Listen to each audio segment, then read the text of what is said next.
وقل جاء الحق وزهق الباطل إن الباطل كان زهوقا. ہلو، السلام علیکم. ہلو، جی السلام علیکم. وعلیکم السلام ورحمۃ اللہ وبرکاتہ. خیریت سے ہیں ڈاکٹر صاحب؟ جی بولیے صاحب فیصل صاحب. جی بتائیے آپ کیا کہہ رہے تھے آپ؟ کیا آپ کا کیا کہہ رہا تھا؟ آپ نے کہا فون پر بات ہو سکتی ہے، ہم نے کہا ہو سکتی ہے، کیجیے. تو میں یہ پوچھ رہا تھا، ہماری تمہاری آپ سے بات ہوتی رہتی ہے، ہاں تو یہ کوئی بحث نہیں ہے، میں آپسی بات چل رہی ہے ایسی، ہاں ایسا نہیں ہے میں آپ سے کوئی مناظرہ کر رہا ہوں. ہاں. ٹھیک ہے، تو آپ کی کیا رائے ہے کہ جماعت میں جانا چاہیے یا نہیں جانا چاہیے؟ ابھی تک آپ کیا سمجھتے ہیں؟ جی کیا آپ سمجھتے ہیں؟ میرے حساب سے تو جانا چاہیے. جماعت پہ جانے کے بارے میں اس کی شرعی حیثیت کیا ہے؟ ایک ہوتا ہے فرض، واجب، سنت، مستحب، مباح. جی جی تو ان میں شرعی حیثیت جب متعین ہو جائے گی تو اس وقت بتایا جائے کہ اس کا کرنا ضروری ہے کہ نہیں ضروری ہے. تو اس کی شرعی حیثیت کیا ہے؟ ایک طرح سے سنت ہی عمل ہے یہ بھی. سنت عمل ہے. جی جی دیوبند نے شرعی حیثیت کیا بتایا ہے؟ مباح، شاید آپ نے ایک دن میسج کیا تو مباح تھا. ہاں تو یہ تو آپ تو سنت بتا رہے ہیں، دیوبند مباح بتا رہا ہے. تو دیوبند سے زیادہ آپ دین جانتے ہیں کیا؟ جن علماء سے سنا ہے تو وہ بھی تو عالم ہے نا، غیر عالم سے تھوڑی سنا ہے. تو سنت کس نے بتایا ہے؟ تمام علماء جتنے بھی جڑے ہوئے ہیں اس دارالعلوم سے کون والے بتائیں؟ نام بتائیے اور نمبر بتا دیجیے. ارے تبلیغ کے جتنے بڑے بڑے اکابر ہیں، ایک عابر کا نام بتائیے اور نمبر بتا دیجیے. لاٹ صاحب ہیں، ابراہیم صاحب ہیں. لاٹ صاحب، ابراہیم صاحب تو نہیں بتائے کبھی. کیا بتائیے آپ؟ ان کو کون کو بدنام کر رہے ہو؟ بتائیے آپ کیا بتایا انہوں نے؟ لاٹ صاحب نے کہیں سنت بتایا ہو؟ ابراہیم صاحب نے آڈیو بھیجی. ڈائریکٹلی تو نہیں بتایا، مگر انڈائریکٹلی وہ تو میں سمجھتا ہوں جتنا زور دیتے ہیں تبلیغ کے کام کو، وہ جتنا زور دینا الگ چیز کھول ہے. کر بیان کرتے ہیں تو ایسا لگتا ہے کہ فرائض تک پہنچا دیا. وہ تو آپ اپنے حساب سے سوچ رہے ہیں نا. یہ علمی مرکز کہاں پر ہے؟ کہاں سے رہبری حاصل کی جائے علم کی؟ بولیے. جی علمی مرکز کہاں ہے جہاں سے علم کی رہبری حاصل کی جائے؟ دارالعلوم دیوبند ہے. تو دارالعلوم دیوبند مباح کہتا ہے، اور آپ کہتے ہیں لاٹ صاحب ابراہیم صاحب سنت کہتے ہیں، تو ابراہیم صاحب کی بات مانی جائے گی یا دارالعلوم کی مانی جائے گی؟ تو مباح کام کرنا کیا ہے؟ مباح کام کرنے کے بارے میں کیا؟ پہلے تو یہ طے کر لیجیے کہ بات کس کی مانی جائے گی، اس کے بعد پھر آگے چلا جائے. جی دارالعلوم کی بات مان لیں. ٹھیک ہے، دارالعلوم کی بات مانی جائے گی. تو دارالعلوم نے آپ مباح کہہ رہا ہے، اور مباح کس کو کہتے ہیں؟ آپ بتائیے، آپ نے کیا مسئلہ بتایا؟ مباح اس کام کو کہتے ہیں جس کے کرنے پہ ثواب نہ ہو، نہ کرنے پر کوئی گناہ نہ ہو. جی. تو کوئی شخص اگر چلا جائے تو گناہ تو نہیں ہوا نا؟ یہ مباح میں اگر منکرات شامل ہو جائے گا تو کیا کرنا ہے؟ مباح عمل میں اگر منکرات شامل ہو جائے تو پھر کیا کرنا ہے مباح عمل کو؟ چھوڑ دو اس کو. ہاں؟ چھوڑ دو. نہیں، کیا کرنا ہے؟ مباح عمل میں اگر منکرات شامل ہو جائے تو مباح عمل کو کیا کرنا ہے؟ چھوڑ دینا. چھوڑ دینا ہے. تو جب مباح عمل میں منکرات شامل ہیں پھر کیوں جائیں گے آپ؟ یہ جیسے کہ کیا؟ ہم نے کہا ہے مسئلہ یہ ہے کہ مباح عمل میں اگر منکرات شامل ہو جائے تو مباح عمل کو کیا کرنا ہے؟ تو آپ نے کہا چھوڑ دینا ہے. جی جی. تو یہ مباح عمل ہے، تبلیغ میں جانا، اس میں منکرات شامل ہو گئے ہیں، تو اب اس میں جانا چاہیے نہیں جانا چاہیے؟ آپ خود بتاؤ. میں یہ پوچھ رہا ہوں آپ سے کہ مطلب منکرات کیا ہے؟ وہ منکرات کیا ہے؟ تو ساری دنیا جاتی ہے کہ قرآن حدیث میں تفسیریں غلط بیان ہو رہی ہیں، حدیثیں غلط بیان کی جا رہی ہیں. یہاں پر تو وہ جہاں تو پر رک ساتھ جائیے، صاف کرتے ہیں. انصاف صاحب نہیں، سارے لوگ کرتے ہیں. آپ کہتے ہو کہ جماعت میں نکلنے پر ایک عمل کا ثواب 70 گنا ہو جاتا ہے. کہاں ہے؟ ہم نہیں کہتے ڈاکٹر صاحب، کہتے ہیں نہیں کہتا ہے. بالکل کہتے ہیں. ان فرو خفافوں و ثقالہ نکلنے کے لیے اس کو بیان ہوتا کہ نہیں ہوتا ہے؟ بولو. جی ان فرو خفافوں و ثقالہ، یہ بیان ہوتا کہ نہیں، نکلو ہلکے یا بوجھل اللہ کے راستے میں. جی تو یہ تو علماء ہی بیان کرتے ہیں، ہم تو جاہل ہیں، علماء ارے بیان بھائی کرتے ہم ہیں. پوچھ، علماء بیان کرا، یہ ہوتا کہ نہیں ہوتا، ہم سوال پوچھ رہے ہیں. جی جی ہوتا ہے نا؟ جی جی دارالعلوم دیوبند کہتا نہیں بیان کر سکتے، یہ آیت جہاد ہے. جی دارالعلوم کہتا ہے اس آیت کو نہیں بیان کر سکتے، یہ آیت جہاد ہے. جی جی جو آیت جہاد ہے، چاہے فضائل اعمال میں 6 نمبر میں لکھا وہ سوری منتخب احادیث میں، تو وہ اس کا مقابلہ تو نہیں کر سکتے، یہ تو سبھی جانتے ہیں زیادہ تر. تو دارالعلوم کہہ رہا ہے کہ یہ آیت جہاد ہے، اس کو نہیں بیان کر سکتے ہو. بیان یہ کرتے نہیں ہو، کر سکتے. نہیں بیان کرتے ہو تو یہ مباح میں منکرات شامل کر دی نہیں. اور دارالعلوم کہتا ہے کہ جہاد کی آیتوں کو تبلیغ پر بیان کرنا قرآن میں تحریف کے مترادف ہے. تو ڈاکٹر صاحب بولو.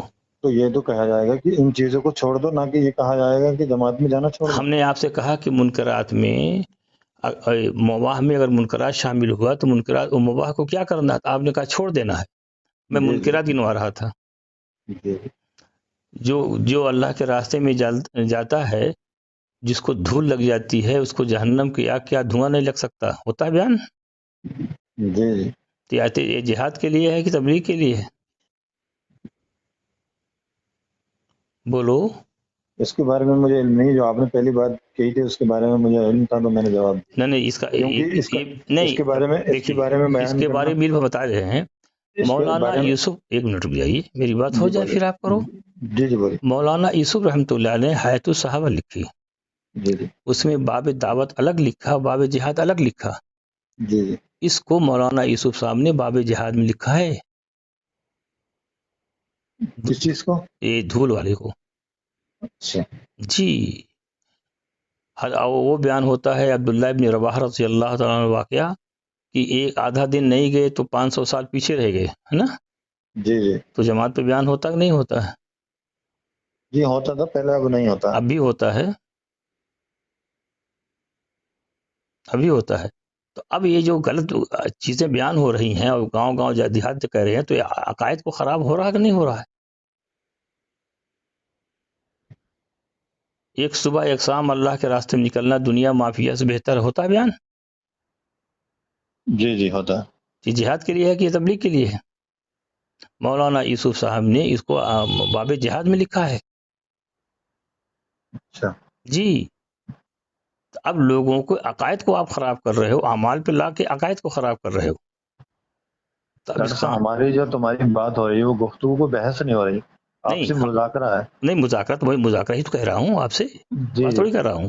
میں یہ کہہ رہا ہوں کہ آپ یہ کہہ رہے ہیں کہ یہ ساری چیزیں حیات الصحابہ کے بارے میں آپ نے لکھا، بتایا مجھے. جی تو بہت بڑے ججید علماء گزرے ہیں، ایک علی میاں، وہ سوری علی میاں نہیں، سعید خان مکی تھے، ان کے بارے میں بہت سنا ہے میں نے. کیا انہوں نے بہت انہوں نے یہ کہا ہے کہ علماء عرب نے بھی اس کی تعریف کی ہے، اس کی تائید کی ہے حیات الصحابہ کی. مولانا سعید صاحب ہوں یا مولانا ارشد مدنی صاحب ہوں، جس کی جی. بات قرآن حدیث سے ٹکرائے گی نہیں مانی جائے گی.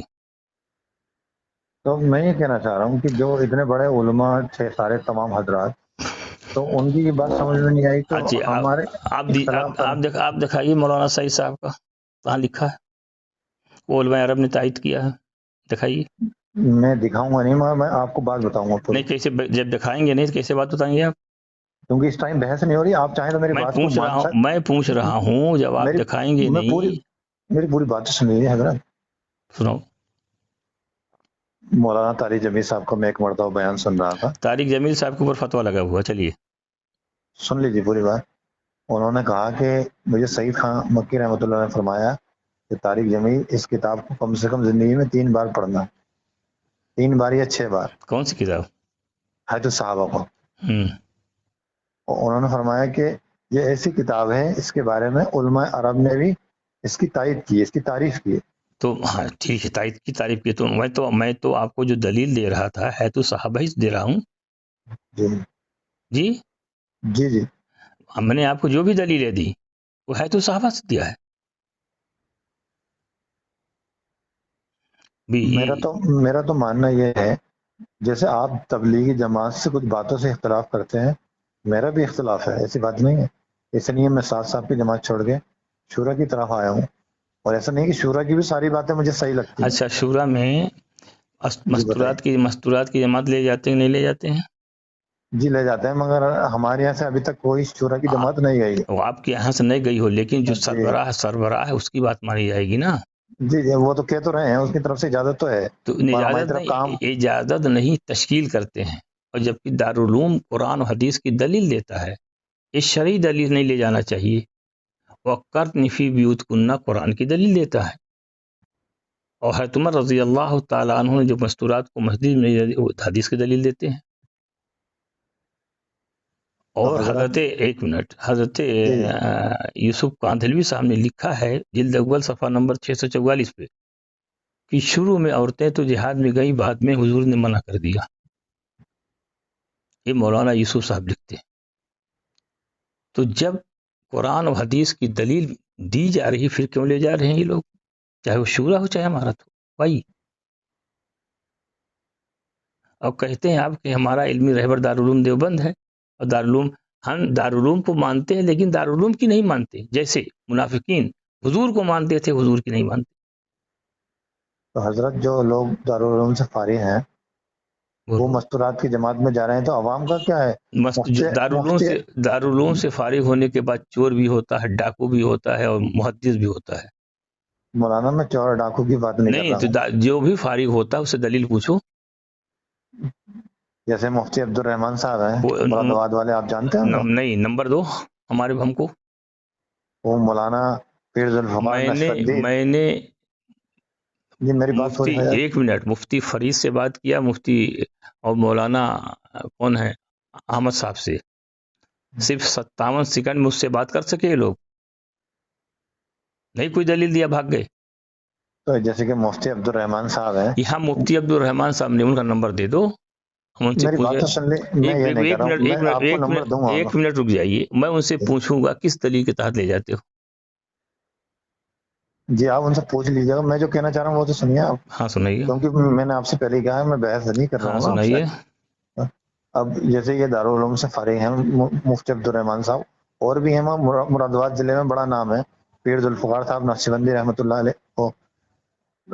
علیہ سوری، وہ پیر ذوالفقار نقشبندی دامت برکاتہ ان کے وہ ہیں، مرید ہیں ان کے وہ، اور ان کے خلیفہ بھی ہیں. اتنا بڑا نام ہے، جب عوام ان کو دیکھے گی تو پھر وہ کہاں سے دلیل مانگے؟ وہ تو یہی کہے گی، جاہل دلیل تھوڑی دیکھتا ہے. دیکھیے وہ اللہ تعالیٰ نے قرآن شریف میں پڑھا ہے، فرما دیا کچھ اس طرح اتخذوا احبارهم رہبانهم اربابا من دون اللہ. جی جی بنی ہے نا، جی جی بنی اسرائیل میں جو گمراہی وہ اسی بنیاد پر مولانا کی بات کو ایک یقین کیا، اس کی قرآن حدیث سے اس کو نہیں تلاش کیا. مولانا الیاس رحمۃ اللہ علیہ ملفوظ نمبر 210 میں فرماتے ہیں میری بات کے مان کو عمل کرو گے گمراہ ہوگے اور بددین ہو جاؤ گے. میری بات کو قرآن حدیث سے تولو، اگر قرآن حدیث کے مطابق ہے تو عمل کرو ورنہ چھوڑو. کتنے بھی بڑے مولانا ہوں، اگر ان کی بات قرآن حدیث کے خلاف ہوگی نہیں مانی جائے گی. جب دارالعلوم نے فتویٰ دے دیا قرآن کی بھی آیت کا اور حدیث کا بھی، اب جو لے جا رہے ہیں ان کے پاس کیا ہے؟ مولانا الیاس صاحب رحمۃ اللہ علیہ نے اس کا جواب دیا تو لوگوں نے کہا بھائی آپ نے جو عورتوں کو باہر نکال دیا ہے، تو انہوں نے فرمایا کہ میں تو یہ تو پہلے سے ہی باہر نکلی ہوئی تھی، میں نے تو ان کو راستہ صحیح کر یہ دیا. کہاں سے لکھا ہے؟ اب مولانا الیاس صاحب کی لکھی ہوئی بات ہم آپ کو بتاتے ہیں. مولانا الیاس صاحب مولوی کفایت اللہ صاحب کے پاس گئے، مفتی کفایت اللہ کو جانتے ہوں گے آپ؟ جی جی جانتا. ان کے پاس 3 مرتبہ گئے کہ عورتوں کو جماعت کو لے جانا، انہوں نے کہا نہیں لے جانا ہے. قرون خیر القرون میں اس کا کوئی ثبوت نہیں ملتا، تو 3 مرتبہ انہوں نے منع کر دیا. میں تو جو آپ کو کہتا ہوں دلیل کے ساتھ دیتا. آپ نے کہا نکلی وہ کس کتاب میں لکھا ہے؟ کتاب ان کی جو کیا بولتے ہیں، وہ ان کی زندگی کے بارے میں جو کتاب ہے، نام بول رہے ہوں کیا، الیاس صاحب کی چھوٹی تھی یہ کتاب، تو یہ ملفوظات میں لکھا ہے شاید. ملفوظات میں تو نہیں ہے. میرے پاس ملفوظات موجود ہیں. مجھے ہاں پکا معلوم نہیں، میں شاید یہ ملفوظات میں لکھا ہوا ہے. ملفوظات میں نہیں ہے، آپ بھیج دیجیے، میرے پاس ملفوظات موجود ہیں. اچھا جیسے عورتیں بازاروں میں پھر رہی ہیں تو اس سے یہ دین الگ کا چیز کام. ہے، یہ آپ دارالعلوم سے پوچھو. دارالعلوم کے ویب سائٹ پر ایک پڑا ہوا ہے مفتی کفایت اللہ صاحب اور مولانا الیاس صاحب والا معاملہ. پھر مولانا یوسف صاحب کا زمانہ آیا، ان کے زمانے میں لوگ گئے اور کہا کہ مستورات کی جماعت کو لے جانے میں فائدہ ہوگا. انہوں نے کہا فائدہ کم ہے، نقصان زیادہ، لہذا نہیں جائے گی. نہ مولانا الیاس صاحب کے زمانے میں نکلی، نہ مولانا یوسف صاحب کے، نہ مولانا انعام صاحب کی. نکل کب سے رہی ہے؟ تو حضرت ظاہر میں دیکھیں گے تو فائدہ تو ہو رہا ہے نا، آپ ظاہر میں سود لینے میں بھی فائدہ ہے. گھروں کے اندر دین آ رہا ہے، بچے ارے بھیا دیندار بن رہے ہیں. آپ سے حضرت عمر رضی اللہ تعالیٰ سے زیادہ آپ لوگ جانتے ہو کہ دین. انہوں نے مسجد میں جانے سے منع کر دیا، مسجد میں جانے سے فائدہ تھا. تو حضرت بہت ساری چیزیں ایسی تھی جو حضرت عمر کے زمانے میں تھی، تو آج کے زمانے میں اس کی اجازت ہے. جیسے اس زمانے میں اجازت نہیں تھی، آج اجازت ہے. کوئی بتائیے جی کون جی چیز کی؟ جیسے بہت سارے مسائل ہیں. ایک چیز بتاؤ. حضرت عمر میں رضی ٹائم پہ اللہ، ایک چیز بتائیے. آپ نے ایک بہت بڑی بات کہی گئی ہے کہ حضرت عمر کے زمانے میں اجازت نہیں تھی، آج اجازت ہے. کون سی چیز؟ حضرت عمر کی بات نہیں کر رہا ہوں میں یہ کہہ رہا ہوں کہ بہت ہماری بات حضرت عمر سے ہے. آپ نے کہا حضرت عمر کے زمانے جو میں شریعت کی بہت سارے قوانین اور تھے، شریعت کے قوانین نہیں، میں حضرت عمر کی بات کر رہا ہوں رضی اللہ تعالیٰ عنہ. تو حضرت عمر جو ہے وہ شریعت سے اوپر ہیں کیا؟ حضرت عمر شریعت کے خلاف کیے ہیں کیا؟ نہیں، میں یہ کہہ رہا ہوں کہ اگر کوئی شریعت اس زمانے میں کوئی بات کہی تھی حضرت عمر نے. حضرت عمر رضی اللہ تعالیٰ عنہ شریعت نہیں معلوم، آپ کو معلوم ہے؟ نہیں معلوم، میں یہ نہیں کہہ رہا ہوں وہ معلوم نہیں، حضور نے فرمایا میرے بعد کوئی نبی ہوتا تو عمر ہوتے. جی اب آپ کہتے ہیں حضرت عمر کے زمانے میں بہت ساری چیزیں نہیں جو آج چل رہی ہیں. کون ایک چیز بتائیے جو حضرت عمر نے منع کیا وہ آج چل رہی ہو؟ میں حضرت عمر کی بات نہیں، میں شریعت کی بات کر رہا ہوں. پیچھے ریکارڈنگ ہے، آپ بیک کر کے دیکھ لیجیے. نہیں حضرت آپ جو بحث کے اس میں آ جاتے ہیں. نہیں آپ ریکارڈنگ بیک کر کے دیکھ لیجیے. آپ نے جو اتنی بڑی بات کی ہے. جی میں نے کہا ہوگا، میں نے غلطی سے کہا ہوگا، میرا کہنے کا مقصد یہی تھا. میں کہہ رہا ہوں نا جو تو ٹھیک ہے. اب وہ بات بہت ساری چیزیں ایسی تھی جو پہلے تھی اب منسوخ ہو گئی ہیں. جیسے جب پہلے الیوم اکملت لکم دینکم، اللہ تعالیٰ کہہ رہے ہیں. آپ کہتے ہیں پہلے شریعت میں تھی، منسوخ ہوگی. منسوخ کرنے والا کون ہے؟ شریعت کو منسوخ کرنے پہلے والا جو تھا. میں آپ کو بتاتا ہوں، بہت ساری چیزیں ایسی ہیں. پہلے جو تھا کاروبار، ایک چیز نے کہا بہت ساری چیز شریعت میں پہلے تھی اب منسوخ ہو گئی ہے. کیا چیز منسوخ؟ اس میں سے ایک چیز بتا رہا ہوں، بہت ساری چیزوں میں سے مجھے ایک ہی فی الحال معلوم ہے، فی الحال دماغ میں آ رہی. ویسے تو آپ چاہیں گے تو میں آپ کو کل کو دوں گا اس کا جواب. ہاں تو کل ہی دینا، سب جواب کل ہی دینا. اسی پہ روک دیجئے اور ساری جواب کے شریعت میں کون سی چیز تھی اب منسوخ ہو گئی، پہلے تھی یا منسوخ ہو گئی ہے. ٹھیک، اس کو کل دے دیجیے گا، بہتر مہربانی ہوگی. کب فون کروں آپ کو؟ جی جب دل چاہے. دل چاہے؟ ارے جب آپ تلاش کر لیں تب فون کروں میں. تو میں گروپ پہ ڈال دوں گا اگر آپ کہیں گے. ہاں آپ کو بھیجیں پرسنلی. ہاں ڈالیے کہ شریعت میں پہلی چیزیں تھی یا منسوخ ہو گئی. جی جب الیوم اکملت لکم دینکم واتممت علیکم نعمتی ورضیت لکم اسلام دینا، تو اب منسوخ کرنے کی پرمیشن کس کو ہے؟ نہ اللہ کے رسول ہے نہیں، ان کو وہی تو آپ کو میں ابھی ایک بات بتا رہا ہوں، تو آپ میری اگر وہ غلط ہو تو اس میں اصلاح کیجیے گا. میں بتاتا رہا ہوں. بولیے. اس دن ایک عالم صاحب ہماری مسجد میں بیان کر رہے تھے. ان سے کسی نے مسئلہ یہ پوچھا. پہلے مسئلہ یہ تھا کہ کوئی آدمی کسی سے خرید و فروخت کرتا ہے، تو جب تک وہ مال اس کے قبضے میں نہیں آ جائے گا تو اس کا مالک نہیں مانا جائے گا، اس کی ملکیت میں نہیں آئے گا. اچھا جی یہ کہاں لکھا ہے؟ یہ کہاں لکھا ہے؟ بھائی میں عالم صاحب کو کوٹ کر رہا ہوں نا، تو آپ پوری بات تو سن لیجیے. جب تک جیسے کسی نے کسی کو مال بیچا اور اس کی رقم اس تک نہیں پہنچی، اور وہ جب تک اس تک نہیں پہنچا تو وہ اس کی ملکیت نہیں کہلائے گا. تو عالم صاحب نے یہ کہا کہ آج جو ہے آن لائن کا زمانہ ہے، اگر کوئی آدمی فون پہ کہہ دیتا ہے میں نے مال بھیج دیا. حضرت علی رضی اللہ تعالیٰ عنہ نے جو اونٹ خریدا تھا، جی کیا اس کو پیسہ دے دیا تھا؟ وہ تو ادھار پہ دیا تھا نا. تو آپ نے کہا جب تک وہ پیسہ نہیں پہنچا مالک نہیں ہوگا. میں نے تو پوچھا آپ سے. تو انہوں نے وعدہ تو کیا تھا نا، مطلب کب دوں گا اس کے پیسے. وعدہ تو کیا تھا نا کب دوں گا اس کے پیسے. پیسہ جب ہوگا دے دوں گا. مجھے کہا ٹھیک لے جائیے. چلیے باقی چیزیں اور باقی تلاش کر کے کل بتائیے گا. ٹھیک ہے آپ نے جو جواب دیا میں نے بتا دیا. حضرت علی رضی اللہ عنہ نے ادھار خریدا تھا. ٹھیک ہے ہاں، بیچنے کے بعد تب پیسہ دیا ہے. جب بک گیا ہے بیچنے کے بعد تب پیسہ دیا. باقی چیزیں جو شریعت میں پہلے تھی اب منسوخ ہو گئی ہے، یہ دکھا دیجیے گا. یہ تو بڑی اونچی اور نئی چیز آپ نے بتایا. السلام علیکم. نہیں، اگر غلط ہوگی تو میں اس کو واپس لے لوں گا. ایسی کوئی نہیں بات غلط، نہیں. آپ میں لوگ بحث غلط، آپ لوگ غلط نہیں کہنے والے ہیں. جی یہ جو ڈاکٹر صاحب آپ نے کہا نا کہ آپ لوگ، ہاں آپ لوگ کہاں غلط کہنے والے ہیں. یہ چلیے جو ٹھیک آپ ہے، کل اس کو دے دیجیے گا، بہتر ہوگا. السلام علیکم.